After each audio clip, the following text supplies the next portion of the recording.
tertiary activities. So now, as we know that the economic activities are divided into different activities primary activities, secondary, and tertiary. So these are the three broad classifications. Now within tertiary activities, some of the advanced countries, they are there's a trend of growth of certain other activities which is a part of tertiary activity. So those activities are quaternary activities and quinary activities, which are known as Chaturth and Pancham Kriyakalap. So quaternary activities and quinary activities both are part of tertiary activities, but they are more advanced than the tertiary activities, and they are main feature of developed countries only. In underdeveloped and developing countries, only tertiary activities are more developed. Now, what do you mean by quaternary activities? First of all, here in the paragraph, you can see what do a CEO of an MNC in Copenhagen, at New York, and a medical transcriptionist at Bangalore have in common. All right, so they are asking a question like, what does a chief executive officer of a multinational company do, or what is the function of a medical transcriptionist? So all these people, they work in a segment of service which is knowledge oriented. All right, so these people have in what these people have in common is they work in a sector which is based on the knowledge. For example, primary the people working in primary activity, they have physical labor is involved. वो physical labor जो है काम करते हैं. Then secondary activity में भी आपका physical labor होता है. Then there's machineries are involved. But in tertiary is about the providing services. Then quaternary and quinary activities both are knowledge oriented. Like इसमें use क्या हो रहा है? People are using their brain, they are using their knowledge. So this is a knowledge, basically quaternary and quinary activities are known as knowledge oriented sectors or activities. This sector can be divided into quaternary and quinary activities. So they are high level services, and they are only provided by the skilled and specialized people who are trained in that particular area. Now, quaternary activities involve some of the following. What is quaternary? What does it mean? Basically, it involves the collection, production, and dissemination of information, or even the production of information. So all again and again you can hear this word information. So basically the quaternary activities, they revolve around the collection, production, and dissemination of information. Like collection means collect karna information ko, and information can be related to anything like education or any health services or anything like communication, transportation. Information can be related to anything. So the collection of information, the production of information, and finally to disseminate मतलब दूसरों तक पहुंचाना. So this is the work of quaternary activity. और even the production of information, so information को produce करना ये भी quaternary activities का ही काम होता है. Now quaternary activities center around research, development, and it is an advanced form of service involving specialized knowledge and technical skills. So basically, how it is different from other activities? It is totally a very knowledge type of activity. It involves high level of knowledge and technical skills. Then it also involves research work, development, and advanced form of services. So everything I have underlined, they're very important. Basically, it is knowledge oriented sector. It involves collection, production, and dissemination of information. Then for this purpose, research is also done. Then development of different things, new things are developed. हमेशा इसमें कुछ ना कुछ नई नई खोजें होती रहती हैं. Then it is a very advanced form of service which is always given by a specialized person who is trained in that particular area and who is very knowledgeable, and the person has a technical skill and know-how. So these are the मतलब आप इसमें समझ सकते हो कि like a very a person who's sitting at a very high post in the industry, he's working under quaternary sector, because that वो कर क्या रहा है, वो लोगों को डायरेक्ट कर रहा है, he is making the policies. So basically he is using his brain, he is using his knowledge. तो जहाँ पे फिजिकल वर्क इन्वॉल्व नहीं है, वहाँ जहाँ पे नॉलेज और ब्रेन का इन्वॉल्वमेंट है, उसको हम कहते हैं quaternary and quinary activities. And this sector is providing employment to most of the people or majority of the people even in developing countries. And now how it is providing employment to the people of developing countries, वो हम अभी देखते हैं. The quaternary sector, it basically overall half of the workers in developed countries are in the knowledge sector. As I said कि वहाँ पे जो आपके developed countries हैं, their primary activities, secondary activities अब पीछे हो चुकी हैं, वहाँ पे अब tertiary and even advanced form of tertiary activities are dominating there. So people are mostly engaged in the quaternary and quaternary activities. And there is a very high growth in demand for and consumption of information based services from mutual fund managers to tax consultants to software developers and statisticians. मतलब वहां पे जो है अब labour से ज्यादा, physical labour से ज्यादा लोग क्या काम करते हैं, जो भी आपके इंफॉर्मेशन रिलेटेड सर्विसेज होती है, लाइक म्यूचुअल फंड में कहाँ हमें इन्वेस्ट करना चाहिए उसके एडवाइजर्स होते हैं, टैक्स कंसल्टेंट्स होते हैं, देन सॉफ्टवेयर डेवलपर्स होते हैं, लाइक आप जानते हो ना हु आर सॉफ्टवेयर डेवलपर्स, पता है आपको हु आर सॉफ्टवेयर डेवलपर्स? इसकी काफी डिमांड है आज के मार्केट में. Yes ma'am. यस, बताइए. Ma'am, software developers are those developers who used to develop the software resources in a particular country, like mobile phone, computer, anything that is related to software only. All right, so this is correct. Why there is so much huge demand of Indian IT professionals in the world market or in America or European countries? Because वैसे तो ये ऐसा नहीं कि India के ही जो लोग होते हैं उसमें काफी अच्छे होते हैं, लेकिन बहुत सारे ऐसे इंडियन जो है आपके IT प्रोफेशनल्स हैं जिन्होंने बहुत अच्छे अच्छे सॉफ्टवेयर डेवलप किए. इवन आप भी अगर आप इसमें if you are very good in this field, you can yourself develop a personal software, and if it is good for public, then आपका software जो है वो famous हो जाता है. Like what is WhatsApp is a software. What is Amazon or these online shopping apps, है ना, ये सब क्या है? These are the softwares which are developed by a person or the company, and if they are usable for the people, then it becomes an instant hit among people and they are earning millions and millions of money through this. सो जिसके पास इस type की knowledge है तो कुछ ना कुछ नए नए एप्स डेवलप कर सकते हैं, सो कुछ ना कुछ नया सॉफ्टवेयर डेवलप कर सकते हैं. सो दीज अब आजकल के टाइम में इसी से जो है ज़्यादा लोगों की अर्निंग हो रही है. Personal working in office buildings, elementary schools and university classrooms, hospitals and doctors, offices, theaters, accounting and brokerage firms all belong to this category of services. So wherever knowledge and information is related, then those people are under quaternary and quinary activities. Now outsourcing, as I said that this sector has provided employment to the people even in developing countries. How? There's a word which is called outsourcing. Outsourcing मैंने आपको already explain किया था. Outsourcing means when people of developed countries they transfer their work or they share their work with the people of less developed countries, so that their work can be properly done, and even so that their उसे क्या कहते हैं हम, जो भी input cost होता है उसे कम करने के लिए आउटसोर्सिंग की जाती है. फॉर एग्जाम्पल आपको पता होगा कि जो हमारे बड़े बड़े जो फॉरेन कंपनीज हैं, लाइक जो भी अमेरिकन और यूरोपियन कंट्रीज हैं, वहाँ पे बहुत वो they are very advance countries and they have huge multinational companies. बहुत हाई एडवांस कंट्रीज होती हैं, कंपनीज होती हैं वहाँ पे, लाइक माइक्रोसॉफ्ट है, या फिर वोडाफोन भी आप इंग्लैंड की कंपनी है, या फिर आप जितने भी आप मैक्सिमम जो कम्युनिकेशन से रिलेटेड या जो भी आप चीजें देखते हो, आपको इंडिया में बैंक्स भी मिलेंगे जो फॉरेन कंट्रीज को बिलोंग करते हैं. तो बहुत सारी ऐसी कंपनीज है जो कि फॉरेन कंट्रीज की हैं, ठीक है, और उन्हें अपने बहुत सारे डेटाज एंड डॉक्यूमेंट्स की जो है उन्हें रिकॉर्ड करना होता है, उन्हें सेफ गार्ड करना होता है फॉर दैट पर्पज, या फिर डेली के भी उनके काम होते हैं. So like customer care, alright, whenever there is problem in your mobile or anything, तो आप किससे कॉल करते हो? कस्टमर केयर पे. Whether it is related to a particular bank or mobile company or any other problem, then you contact इसे हम क्या, अभी आपको मैंने बताया था, जो भी हमारे उसमें रिलेटेड होते हैं उसको हम कॉल करके अपनी प्रॉब्लम को सॉल्व कराने की कोशिश करते हैं.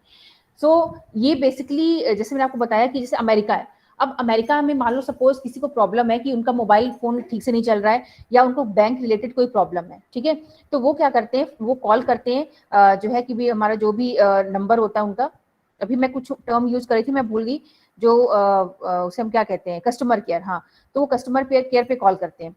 अब जब वो कस्टमर केयर पे कॉल करते हैं तो फॉर एग्जांपल वहाँ पे समझ लो कि इंग्लैंड में कोई किसी को प्रॉब्लम है, उनका वोडाफोन का सिम है, वो सिम नहीं काम कर रहा है प्रॉपर्ली, तो उन्होंने क्या किया, कस्टमर केयर पे कॉल कर दिया।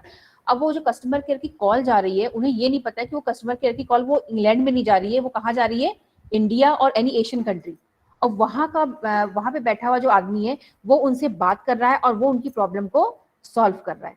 ऑलराइट, तो ये इनका काम आपने देखा होगा कि हेडफोन लगा के वो बैठे रहते हैं कंप्यूटर पे, और कुछ प्रॉब्लम आई, कुछ उनसे डील कर रहे हैं, कुछ उनके पास मैसेज आया तो उसको वो सॉल्व करने की कोशिश कर रहे हैं, या फिर कोई फाइल मेंटेन कर रहे हैं, कुछ रिकॉर्ड्स मेंटेन कर रहे हैं, जो कि हमारे इंडिया का नहीं होता है, वो डिफरेंट कंट्रीज का होता है, कुछ मेडिकल फाइल्स मेंटेन कर रहे हैं। तो इसको हम आउटसोर्सिंग कहते हैं। बेसिकली वो काम उस कंट्री का है, लेकिन उससे कर कौन रहा है, दूसरे देशों के लोग कर रहे हैं। क्यों? Because those companies they are getting cheap labour in developing countries. अगर सेम जो हमारे इंडिया के कॉल सेंटर्स हैं उसमें जो लोग काम करते हैं उनको जितना पैसा मिलता है, ऑलराइट, वही सेम काम अगर वो अपनी कंट्री में करवाएंगे, यूरोप में और अमेरिका में, तो उसका उनको 4 टाइम्स और मतलब बहुत ज्यादा उनको पे करना पड़ेगा, because their labour cost is very high.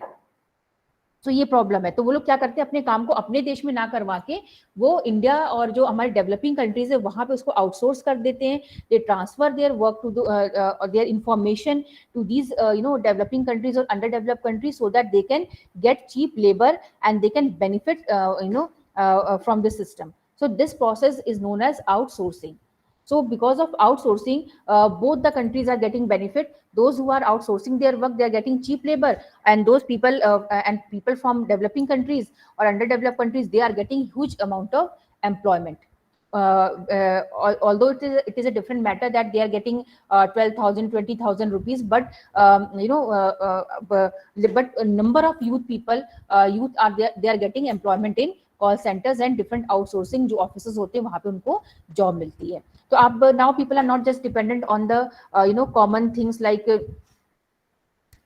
like doctor or engineering or teaching, but they can also do different things, like they can work in call centers and then they can earn something, they can earn their livelihood. And the best part is that for this purpose they do not require any educational qualification, बहुत ज़्यादा high qualification की भी जरूरत नहीं होती है, और आप 12 पास करके भी इसमें आपको जॉब मिल जाती है। एंड वो आपको जो है लैंग्वेज भी सिखाते हैं। जो कंट्री आपको हायर करती है ना, वो आपको जैसे इंग्लिश बोलना है तो वो आपको जैसे अमेरिकन इंग्लिश है और इंग्लैंड की जो इंग्लिश है उस तरह से आपको करते हैं, ताकि लोगों को, जैसे मैंने आपको बताया कि वहाँ के लोग फोन कर रहे हैं ये पता करने के लिए कि हमारी प्रॉब्लम है, तो वो जो बात कर रहे हैं उन्हें ये नहीं पता चलता है कि हम इंग्लैंड के आदमी से बात कर रहे हैं, उन्हें लगता है हम इंग्लैंड में बैठे हुए किसी से बात कर रहे हैं, बट उनकी प्रॉब्लम कौन सॉल्व कर रहा है, इंडिया में बैठा हुआ एक आदमी जो उस चीज में डील कर रहा है। ठीक है। तो this is known as outsourcing. So outsourcing has resulted in the opening up of a large number of call centers in India, China, Eastern Europe, Israel, Philippines, and Costa Rica. It has created new jobs in these countries. Outsourcing is coming to these countries where cheap and skilled workers are available.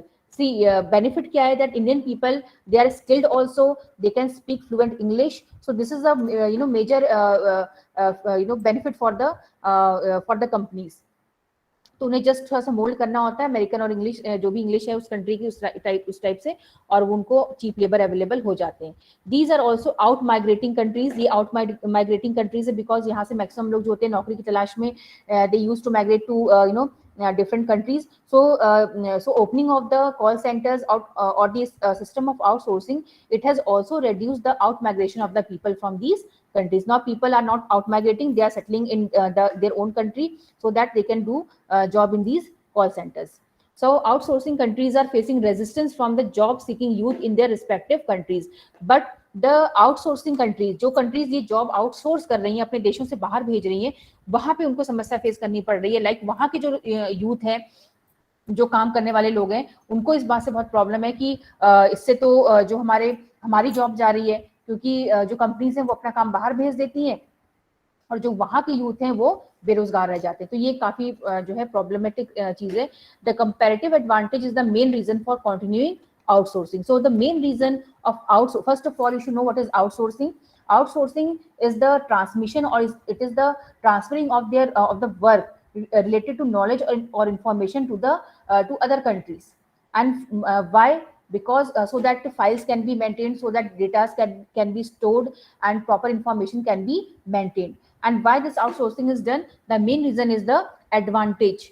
of advantage of what the outsourcing countries, they are getting cheap and skilled workers from these less developed countries. And what is the benefit of the for these countries? जो आपके developing countries हैं, there is huge unemployment, so because of the opening of the call centres they are getting huge amount of employment and the standard of living is getting improve day by day.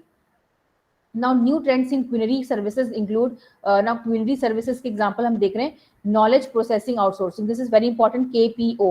So all of you go through this, KPO and home shoring, the later as an alternative to the outsourcing. The KPO industry, it is a very important, many times it comes in the examination.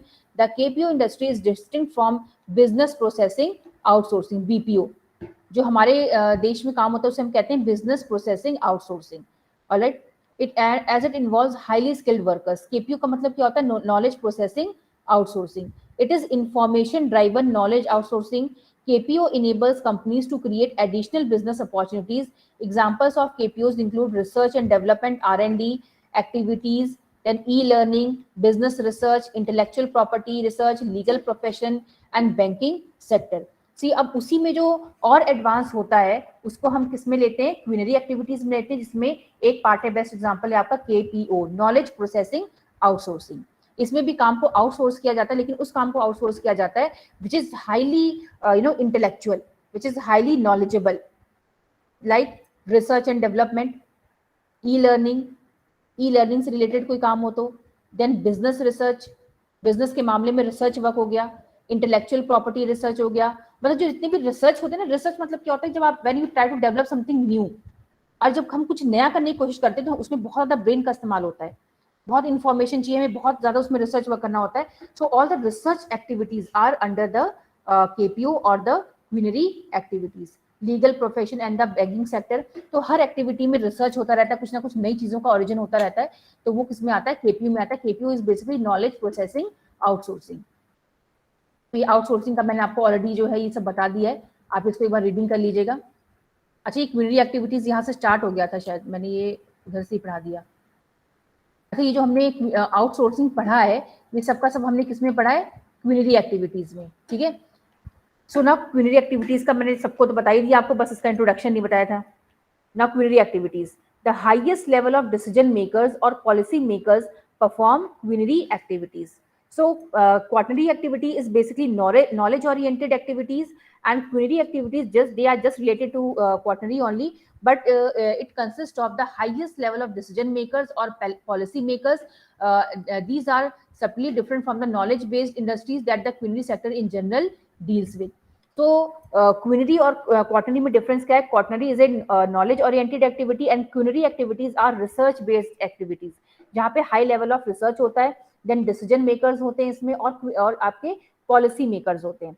Now quinary activities are services that focus on the creation, rearrangement, interpretation of new and existing ideas, data interpretation, the use and evolution of new technology. So basically ये क्या होता है? आपके पास जो already knowledge है उसी को आप दोबारा से नया बना सकते हैं, या फिर आप नया रिसर्च वर्क करके नई चीजों का खोज कर रहे हैं.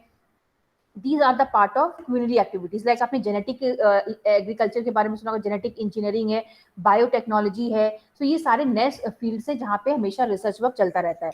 सो बेसिकली क्यूनरी एक्टिविटीज कुछ ना समझ में आए तो सिंपल समझ लो कि they are the high level of decision makers और policy makers, and they and what it involves creation, rearrangement and interpretation of new ideas and existing ideas. Basically this means the research work. जो भी, अगर आपको research का मतलब समझ में आता हो तो रिसर्च मतलब क्या होता है? To create something new. अब आप हर कंपनी को कुछ नया चाहिए, अब जो ओल्ड एंड ऑब्सोलीट आइडियाज हैं उनका कोई कहीं भी कोई जगह नहीं है. So every time we want something new. हर चीज पे, क्लाइमेट पे रिसर्च होता है, वाटर पे रिसर्च होता है, देन आपके पॉल्यूशन पे रिसर्च हो रहा है, कंपनीज पे रिसर्च होता है, डिफरेंट हर जगह रिसर्च वर्क चल रहा है. तो आप कुछ जो भी इस रिसर्च वर्क में सक्सेसफुल हो जाते हैं, सो उनके लिए जो है काफी बेनिफिशियल होता है. और आपको पता है कि जैसे अमेरिका जैसे देश हैं, वो हर मतलब कि अरबों रुपए खर्च करते हैं, मिलियंस ऑफ रुपीज वो हर साल खर्च करते हैं on research activity. That's why आप देखना, जब भी कोई नई टेक्नोलॉजी का इन्वेंशन होता है, कोई नई चीज जो बनती है, वो आपको इन्हीं देशों में देखने को मिलेगी. हमारे यहाँ तो जितने मैं कोई निगेटिव वो नहीं देना चाहूंगी, लेकिन हमारे यहाँ पे ओरिजिनल रिसर्च वर्क बहुत कम होता है. लेकिन अमेरिका और जो है वहाँ पे देखो, आप इंडिया में अगर पीएचडी करोगे, रिसर्च वर्क किसी चीज़ पे करोगे ना, तो बहुत ओरिजिनल नहीं होता है। लेकिन अगर आप अमेरिका जैसे देशों में चले जाओ या किसी यूरोपियन कंट्रीज में चले जाओ, तो वहाँ पे जो बहुत स्ट्रिक्ट वो होता है, मतलब स्ट्रिक्ट पॉलिसीज होते हैं, रूल्स होते हैं। आप ऐसे नहीं किसी की चीज़ की कॉपी करके आपने कोई रिसर्च नया एक नई चीज़ बना के रख दी। वहाँ पे क्या होता है कि बिल्कुल आपको अपना ओरिजिनल वर्क देना पड़ेगा, जो कभी किसी ने ना किया हो, और आप अपना ओरिजिनल क्या जो है प्रेजेंट कर रहे हो। तो वहाँ पे मतलब रट्टाफिकेशन से ज़्यादा प्रैक्टिकल नॉलेज पे ज़्यादा एम्फेसाइज किया जाता है। प्रैक्टिकलिटी, ये नहीं है कि मशीन की डेफिनेशन वो आपसे नहीं पूछेंगे, वो आपसे पूछेंगे कोई मशीन बना के दिखाओ which is working in nature, working चीज़ें बनाओ, ठीक है ना। तो वहाँ पे इंजीनियरिंग जो है सब कुछ वहाँ पे प्रैक्टिकल बेस्ड नॉलेज होती है वहाँ पे। सो वहाँ पे रिसर्च वर्क पे बहुत ध्यान देते हैं। And the people who are involve in quinary activities, they are known as gold collar professions. Professionals, they represent another subdivision of the tertiary sector, representing special and highly paid skills of senior business executive, government officers, research scientists, financial and legal consultants. तो आपने, मैंने आपको already बताया था, like हमारे government के क्षेत्र में भी सलाहकार होते हैं, देन आपके काउंसलर्स होते हैं, सो दे वो भी कम्युनिटी एक्टिविटीज में आते हैं। Then business, high level of business executives होते हैं, जो कि बड़ी बड़ी जैसे टाटा है और माइक्रोसॉफ्ट है, बड़ी कंपनीज में वो अपना मतलब अपनी बातों को बताते हैं कि हमें ये करना चाहिए ताकि हमारा मार्केट में जो है प्रॉफिट हो हमें। सो मतलब उनका बोलना जो होता है ना, उनका जो आइडियाज होते हैं, उनके बेसिस पर उन्हें अरबों रुपए मिलते हैं कि आप क्या, क्योंकि एक आइडिया से ही सब कुछ बदल जाता है ना। देन रिसर्च साइंटिस्ट होते हैं जो रिसर्च करते हैं, फाइनेंशियल एंड लीगल कंसल्टेंट्स होते हैं। So they are the highly paid jobs in these countries, and they are known as gold collar professionals. They are under community activities. तो ये आपका कम्युनिटी एक्टिविटीज कंप्लीट होता है। तो बेसिकली कम्युनिटी एक्टिविटीज में मैंने आपको बता दिया, decision makers, policy makers, then rearrangement and arrangement of ideas, research work होता है बेसिकली इसमें। इनको हम गोल्ड कॉलर प्रोफेशनल्स कहते हैं। एंड एग्जांपल्स क्या है इसके, business executives, government officers, research scientist, financial and legal consultants. Then आपने आउटसोर्सिंग के बारे में पढ़ा, कम्युनिटी एक्टिविटीज में आउटसोर्सिंग के बारे में मैंने आपको पूरा डिटेल में बता दिया है। देन केपीओ के बारे में आपको बता दिया, KPO is also part of community activities, knowledge processing and outsourcing. Then comes next topic. This is known as digital divide.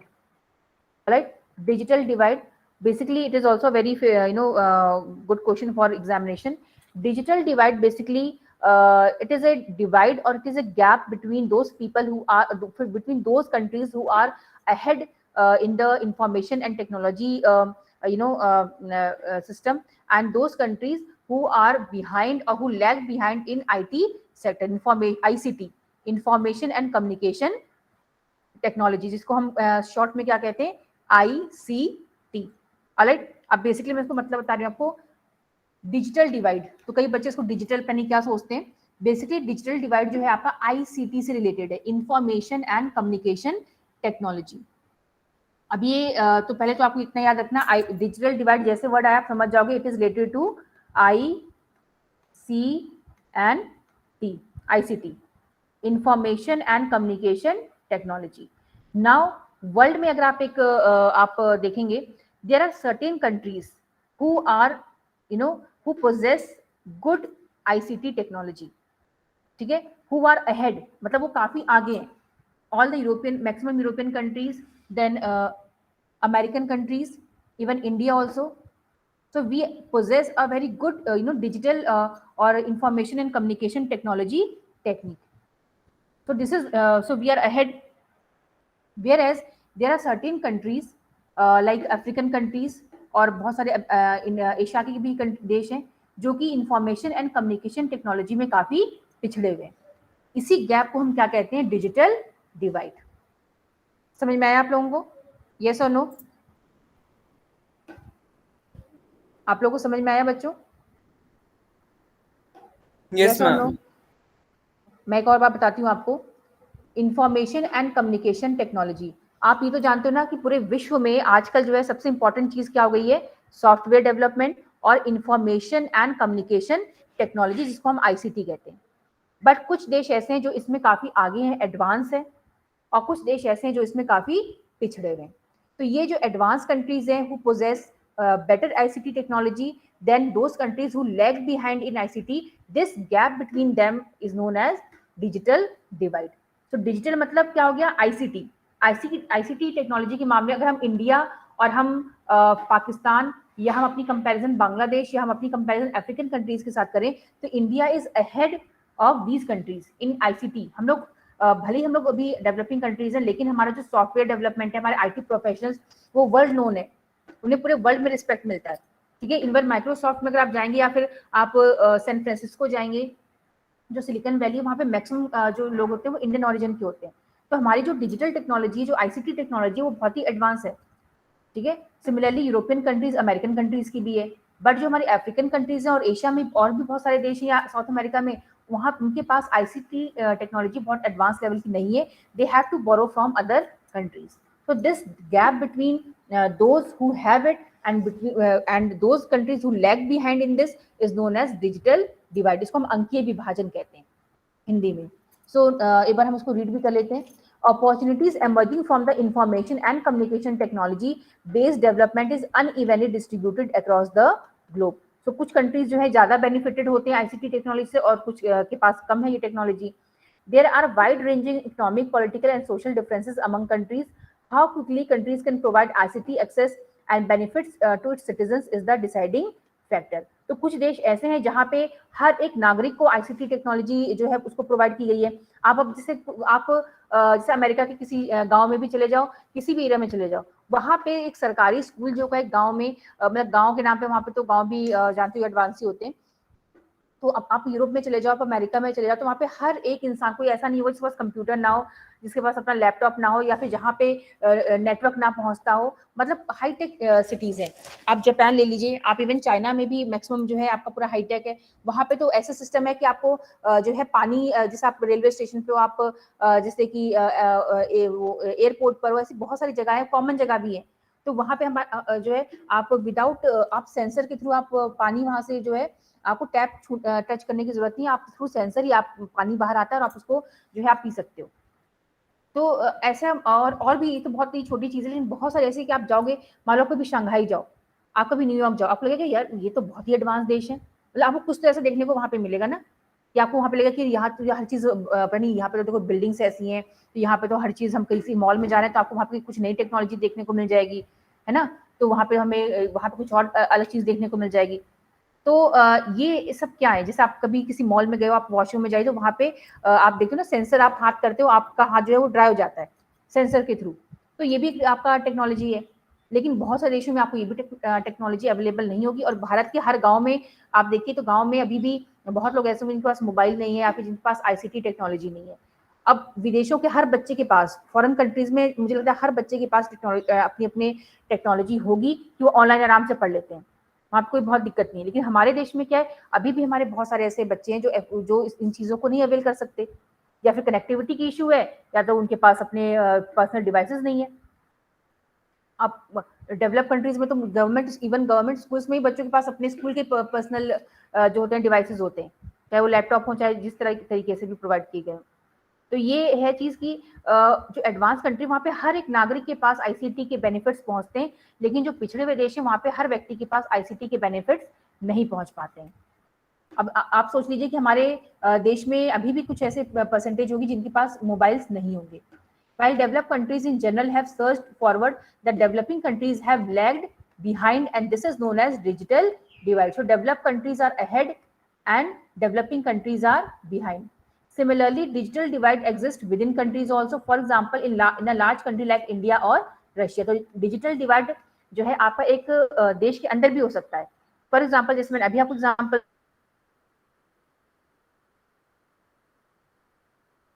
दिया, इंडिया में लाइक साउथ इंडियन स्टेट से आप cities है, they are in receiving the benefits of the ICT, whereas our rural areas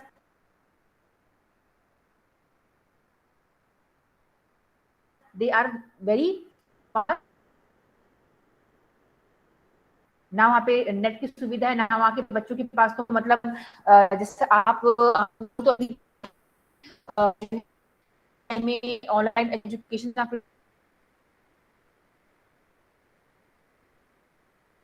receive कर पाए, because आप afford कर सकते हो। हम लोग एज ए टीचर्स हम लोग भी पढ़ा रहे हैं इस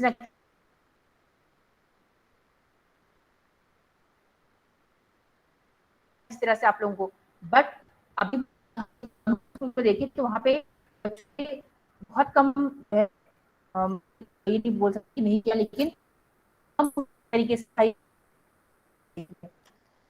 कि टीचर हमारे पास तो लैपटॉप, हमारे पास ये नहीं सकते है ना, आप एक्सक्यूज नहीं सुना होगा, हमने एग्जाम किया कि बेनिफिट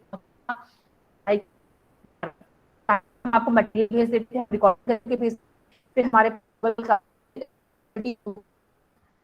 सॉफ्टवेयर हमारे अरेंज किया, तुरंत ऐड किया क्लासेस और हम आपसे डायरेक्ट जो है डेली हमारी क्लास कैसे होती है, पिछले साल 2-3 महीने आपने देखा सेंड करके आपको वीडियोस बना के भेज रहे थे, ऑनलाइन क्लास हमने की थी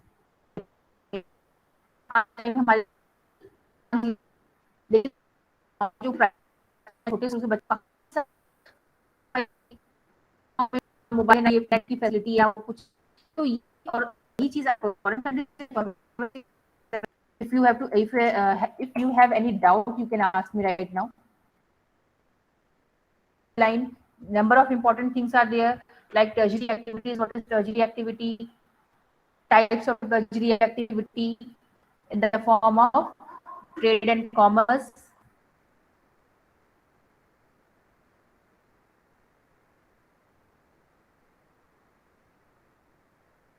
working in tertiary activities like tourism, then medical tourism, factors affecting medical tourism, attractions of factors of tourism, attractions of tourism, then why India is a India has a very fastest growing, India is growing very fast in terms of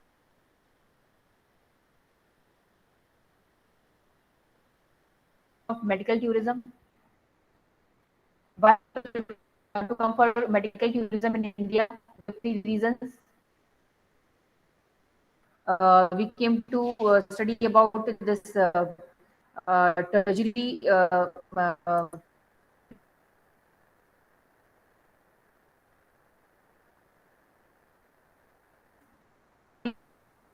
क्यूलरी activities में बहुत ही मतलब एक बहुत ही line है, वो आपको पता होनी चाहिए, related to knowledge sector and advanced form, and basically research work, goes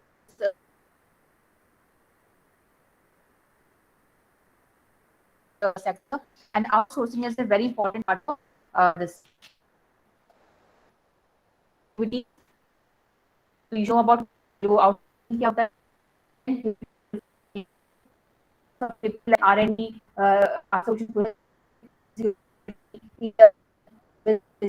legal profession, what these activities of which activity.